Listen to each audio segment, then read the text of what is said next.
The wizarding world is a bright, loving, magical place that feels like home to so many of us, but it can also be dark, where you may need to defend yourself. Combat is a large part of being a witch or wizard and is one of the most intriguing parts of Hogwarts Legacy, which, until recently, we almost knew nothing about. Luckily, the kind people over at WB and Avalanche showed us everything we wanted to know. Well, almost. Let's get right into it and talk nerdy.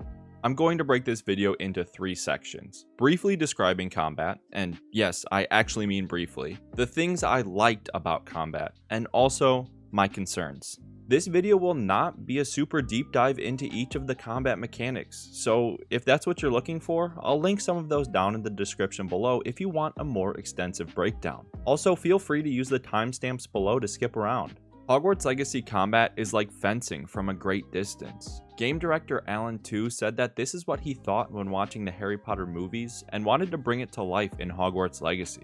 The controls are simple. Tap R2 for a basic shot, or hold R2 and press the corresponding spell on your slotted spell diamond to use the specific spells. These slotted spells are on a cooldown so that you can't spam each of them, adding diversity to combat. You can gain up to 4 additional spell diamonds that you can pre-slot spells into and access by holding R2 and tapping right on the D-pad to pull up a new diamond. Your character will have a halo around their head notifying you of incoming spells, where you can press triangle at the right time and use Protego to deflect the spell, or hold triangle at the right time to counter attack using Stupefy.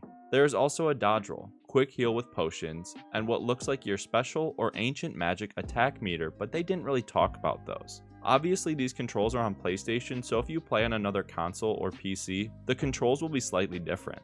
That's pretty much it. It's simple, and this is where I wanted to start with what I liked about combat. The simplicity is something that will have gamers of all levels fall in love. It's simple enough that you can understand if you are a beginner, but also you can get more advanced by comboing spells together, which will please the more hardcore audience. The transitions from attacking between different opponents is very fluid. You can lock onto an opponent and see their name and health bar at the top of your screen, or attack everyone at once. Environmental immersion is also a great add. We see our character break out of a spell that wasn't blocked in time by mashing triangle, then using Accio to pull the opponent near, and finally pressing R1 on the crate in the corner to throw it at poor Narita. I'm a bit confused though, because it seems like Accio is a slotted spell, but also a quick prompt by using R1, so we can technically use it multiple times in battle, but the cooldown is only for when you use it on opponents? Maybe the R1 prompt is a different spell, and hopefully we will get more information or clarification on that soon.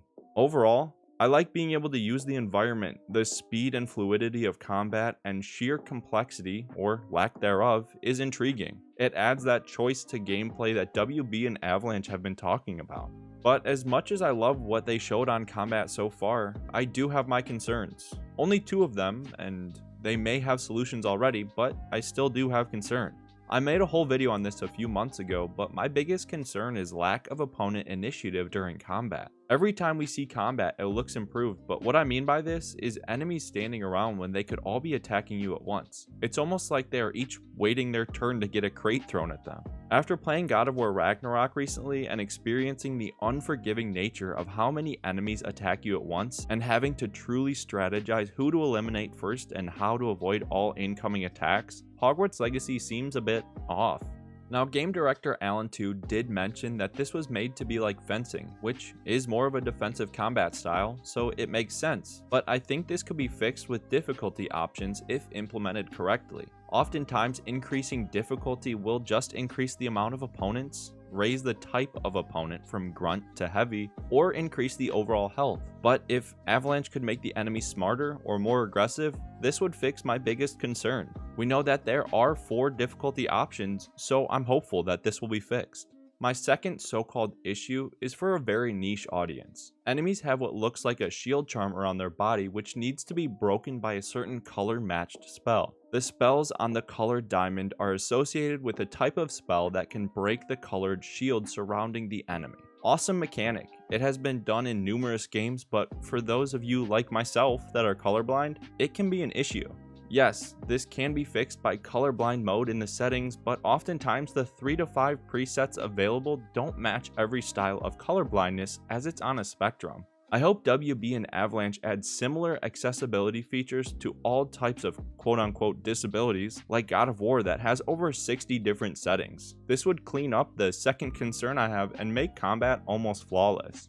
Overall, combat looks really fun and I'm excited to participate in duels and everything that comes along with being a student at Hogwarts, like going to class. Speaking of classes, I made a whole video on them, which could be your guide to how classes work in Hogwarts Legacy, so you should give it a watch.